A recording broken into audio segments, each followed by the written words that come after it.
सवालों के भी जवाब देंगे, जो भी आपके प्रश्न होंगे उसको भी हम आपके समक्ष जरूर उठाएंगे। कुछ मुद्दे हैं जिस मुद्दों को लेके हमें लगा कि आज जरूर मीडिया के माध्यम से सरकार तक अपनी बात पहुंचानी थी, इसलिए हम आज आपके समक्ष उपस्थित हुए हैं। बातें बहुत सारी हैं, आपने अभी 1-2 एपिसोड पहले कवर कर दिया है, उसका निदान और उसका समाधान आपको मिल गया है। बड़ा मुद्दा जो कर्मचारियों के समय पर मुद्दे चलते हैं, कभी मुद्दा होता था कर्मचारियों को और पेंशनरों को 1 तारीख को सैलरी नहीं मिली, कभी मुद्दा होता था कि डीए नहीं मिला, कभी मुद्दा खड़ा हुआ कि आपका पे कमीशन का एरियर नहीं मिला, कभी मुद्दा हुआ कि जो 4/9/14 टाइम स्केल है वो खत्म कर दिया गया। तो इस तरह से अनगिनत मुद्दे कर्मचारियों के आप पिछले 2 महीनों से देख रहे होंगे, उस पर चर्चा चली रही है। लेकिन हमने सरकार को एक अनुकूल और माकूल समय देने का प्रयास किया, क्योंकि सरकार को सेटअप होना है, सरकार को समय लगता है। व्यवस्था परिवर्तन थी, जिस तरह से मुख्यमंत्री का एक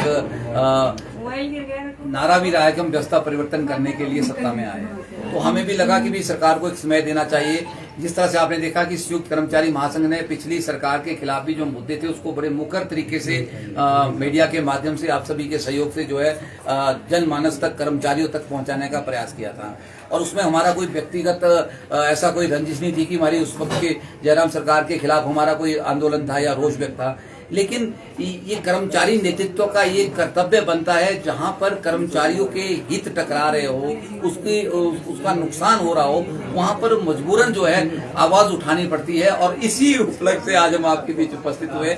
एक ऐसा मुद्दा आ गया जिसको हम नहीं टाल पा रहे थे, हालांकि उसके ऊपर माननीय मुख्यमंत्री ने स्पष्टीकरण दिया, किस हालत में दिया, क्यों दिया, उस पर भी मैं नहीं जाऊंगा, पर लेकिन मुद्दा इतना ज्वलन था कि जिसको लेकर हम रात भर नहीं सो पाए।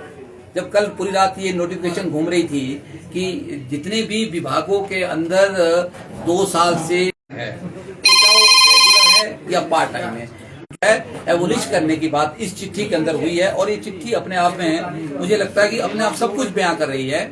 इस चिट्ठी के ऊपर मुझे लगता है कोई भी आदमी इसको पढ़ेगा तो इसमें तो यहाँ तक कह दिया कि उसके बाद जो एडी है, कंसर्न डिपार्टमेंट का एचओडी है, वो दोबारा प्रपोजल जो है फाइनेंस को नहीं भेज पाएगा उन पोस्टों को सैंक्शन करने के लिए।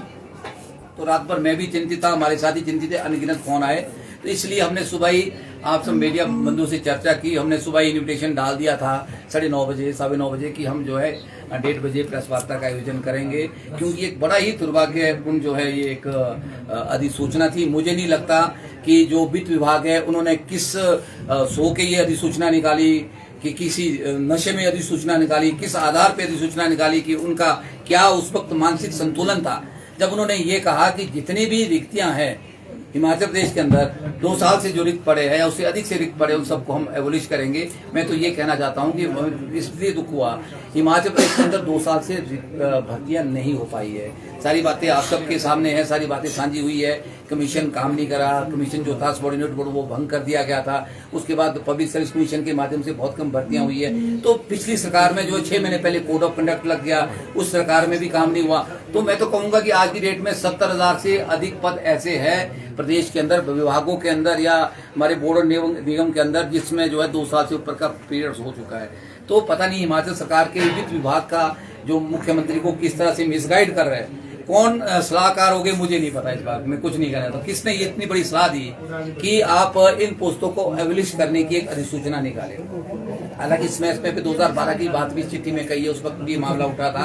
तो उस वक्त एक एमओयू साइन हुआ था, मैं आपको बता दूं उसके पीछे का रीजन क्या था कि एमओयू साइन हुआ था भारत सरकार के साथ कि आपने फंडिंग ले ली है तो पोस्टों को धीरे धीरे आपको कम करना पड़ेगा। उसके तहत इस तरह की एक अधिसूचना 2012 में निकली थी, लेकिन इसका इतना विरोध हुआ किसी सरकार ने उसके बाद इस 2012 की अधिसूचना के ऊपर दोबारा से उसके ऊपर कोई भी टीका टिप्पणी नहीं की, ये दोबारा से जो है रूटीन में नहीं आई।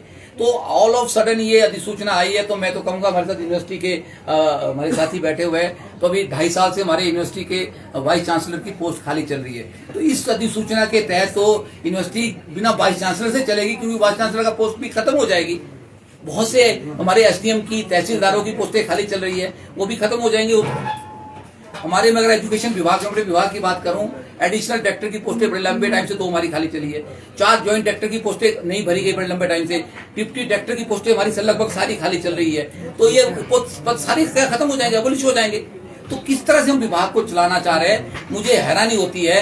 वित्त विभाग के जो ये अधिकारी है, जिन अधिकारियों ने अधिसूचना के ऊपर साइन किए, जिन्होंने अधिसूचना छापी, उन्होंने क्या सोचा होगा कि जिसके बाद मुख्यमंत्री को इतनी बड़ी सफाई देनी पड़ी। हालांकि मुख्यमंत्री ने बात क्लियर कर दी है। उसके बाद एक नई अधिसूचना भी आई है, 23 तारीख की अधिसूचना नहीं आई है, जिसमें कहा गया कि हमने ये बोला कि जो पोस्टें जो है आज की डेट में जो रिलेवेंट नहीं है, उन पोस्टों को एबलिश करने को। तो इसमें तो कहीं ऐसी बात नहीं कही गई है। इसने तो सिर्फ सीधे शब्दों में इस अधिसूचना ने कहा कि जो पद आपके 2 साल या उससे अधिक जो जिनको भरा नहीं गया हुआ है, अब नहीं भरना, और भरना किसका काम है? विभाग का काम है, सरकार का काम है। अगर 2 साल से पद नहीं भरे गए, इसका मतलब ये हुआ कि हमारे कर्मचारी एक्स्ट्रा वर्क कर रहे हैं, उन पदों के ऊपर कोई ना कोई काम कर रहा है, काम तो चल रहा है। इसका मतलब उन लोगों को, जो लोग उन पदों पे काम कर रहे थे, तो क्या उनको एक्स्ट्रा काम दिया गया? उनको एक्स्ट्रा उनका रेम्युनरेशन दिया गया? एक्स्ट्रा उनको वेतन दिया गया? नहीं दिया गया। उल्टा सरकार जो है इस तरह के तुगलकी फरमान निकाल रही है। इससे सरकार को बचना चाहिए। मैं ये आपके माध्यम से मुख्यमंत्री से अनुरोध करूंगा कि कुछ सलाहकार और कुछ जो अधिकारी आपके खिलाफ बहुत बड़ी साजिश कर रहे हैं, एक बहुत बड़ी साजिश का हिस्सा है। मैं ये कहना चाहूंगा, उस साजिश के तहत ये अधिसूचना निकाली गई, क्योंकि जैसे ही मामला ठंडा होता है, एक नया मामला खड़ा हो जाता है, मुख्यमंत्री को फिर उसमें बचाने के लिए, सफाई देने के लिए आगे आना पड़ता है। तो मुझे लगता है कि आप एक अच्छी टीम के साथ आगे बढ़े। और सबसे जरूरी बात क्या है, कोई भी अधिसूचना निकालनी है, कोई भी कार्रवाई करनी है, तो माननीय मुख्यमंत्री को हम एक सुजेशन जरूर देना चाहते हैं कि जो कर्मचारी संगठन बने होते हैं ना, जिनका लंबा इतिहास है, मैं कहूंगा इस संयुक्त कर्मचारी महासंघ में हर विभाग के लोग हैं, हर तरह के लोग हैं, घिसे-पिटे लीडर है, जिन्होंने पूरे अपने संघर्ष ही करते रहे। तो कम से कम हमने मुख्यमंत्री को एक संयुक्त कर्मचारी महासंघ के बैनर तले वो एक रिप्रेजेंटेशन भी दिया था डिमांडों को लेके कि भी आप हमें टाइम दें, हम कुछ बातों को लेके आपसे चर्चा करना चाहते हैं। उस समय हमें नहीं मिला। हम मांग करते रहते हैं। तो मुख्यमंत्री को चाहिए कि गतिरोध ना बने, इस तरह की बातें, भ्रांतियां ना फैले मीडिया में, गलत में। देखिए, हमारा एक दायित्व बनता है कर्मचारी संगठनों का कि हम अपने कम्युनिटी के लिए, हम अपनी टीम के लिए, अपने लोगों के लिए, अपने एम्प्लॉइज के लिए हमारी जवाबदेही है। और साथ में जो आने वाली भावी पीढ़ी है, जो अनएम्प्लॉयड यूथ जो टकटकी लगाए बैठे हैं, लाखों लोग जो है, पढ़े लिखे लोग जो विभाग में आना चाहते हैं, सेवाएं लेना चाहते हैं, वो इस इंतजार में बैठे कि कब पोस्टें खुलेगी, कब हमारे को रोजगार मिलेगा। तो उनके लिए भी हमारी जवाबदेही की उन पोस्टों को बचा के रखे। इसलिए मजबूरी आज पैदा हुई कि हमें मीडिया के सामने आना पड़ा। हालांकि बड़े लंबे टाइम से हमने इस बात से दूरी बनाई रखी थी। और अभी आपने देखा होगा बिजली बोर्ड का उदाहरण, हमारे साथ देखा आपने, बहुत गतिरोध भी बन रहा है। बहुत सारी बातें हमने मुख्यमंत्री से कही, बहुत सारी मीटिंग्स हुई है इलेक्ट्रिसिटी बोर्ड को लेके। अभी इंजीनियर्स के 51 पद खत्म कर दिए गए इलेक्ट्रिसिटी बोर्ड के अंदर, उसको खत्म करने की नोटिफिकेशन जारी कर दी गई। उसके बाद 81 जो ड्राइवर से इलेक्ट्रिसिटी बोर्ड में, उनकी सेवाएं निरस्त कर दी गई है। उसके बाद पता नहीं किस तरह के फरमान चले, इलेक्ट्रिसिटी बोर्ड का विघटीकरण की बात चल रही है। तो मैं मुख्यमंत्री महोदय को ये कहना चाहता हूं कि हम बार बार उनको ये बात भी कह रहे हैं कि आप इस तरह की चीजों से बचने का प्रयास करें। आप इस तरह की बातों में क्यों पड़ रहे हैं? और सबसे पहले मुख्यमंत्री महोदय ने ये बात मेरे साथ भी बहुत बार कही है कि हम इलेक्ट्रिसिटी बोर्ड और को बहुत जल्दी पेंशन देने वाले हैं, ओपीएस के दायरे में लाने वाले हैं। एक और विभाग की मैं आपसे बात करना चाहूंगा, जिला परिषद के लोग, वो भी हमारे साथी है, उनको पंचायती राज में लाना था, क्योंकि वो लोग अभी भी नियमित नहीं हो पाए, उनको पेंशन नहीं मिल पाई है, उनको विभाग में मर्ज नहीं कर पाया। तो उनके लिए भी मुख्यमंत्री ने कहा था जैसे ही सरकार में आएगी हम पंचायती राज को जो है उसमें के दायरे में लाएंगे, जिला परिषद पूरे काडर को।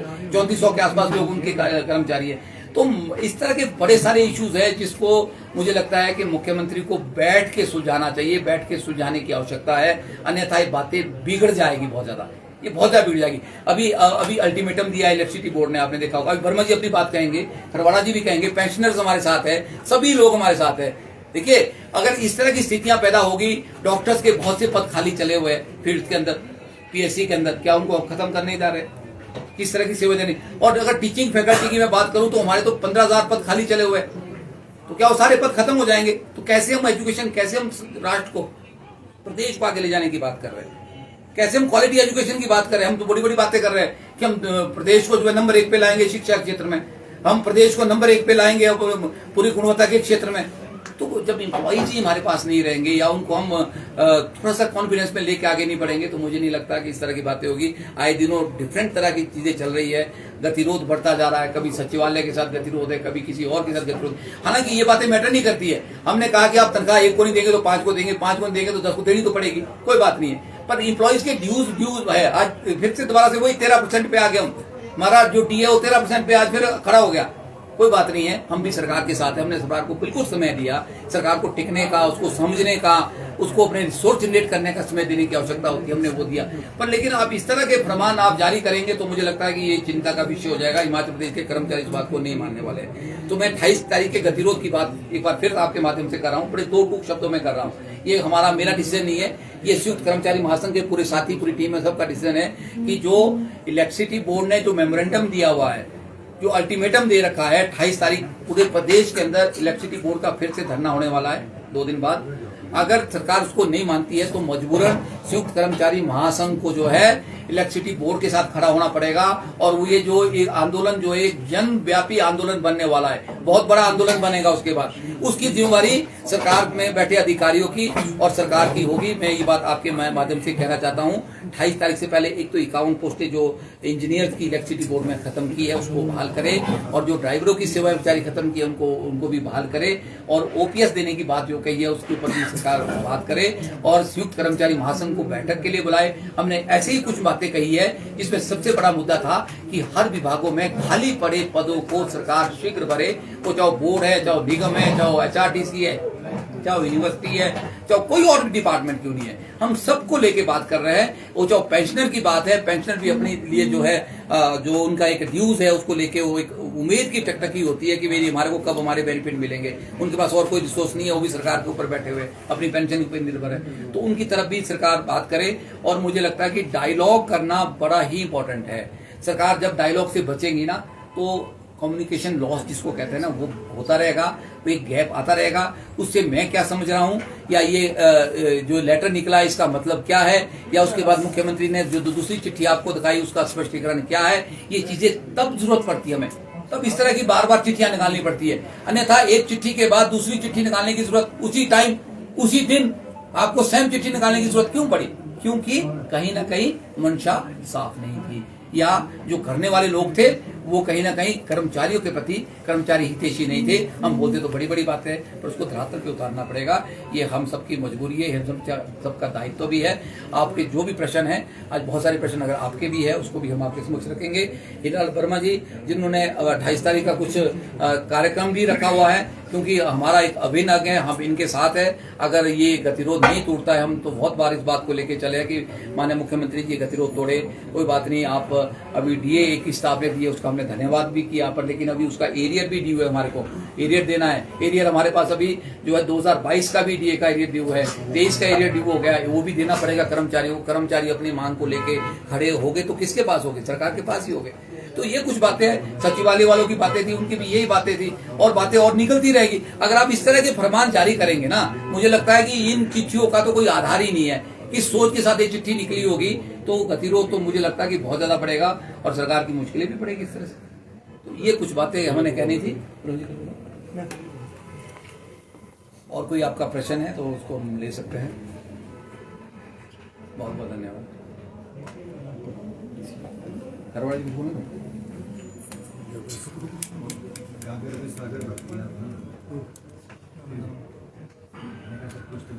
चलो बहुत बहुत धन्यवाद आपका। सब कुछ ही बोल दिया ना आपने। आपको ऐसा लगता है कि मैंने सब कुछ बोल दिया तो बड़ा धन्यवाद आपका भाई।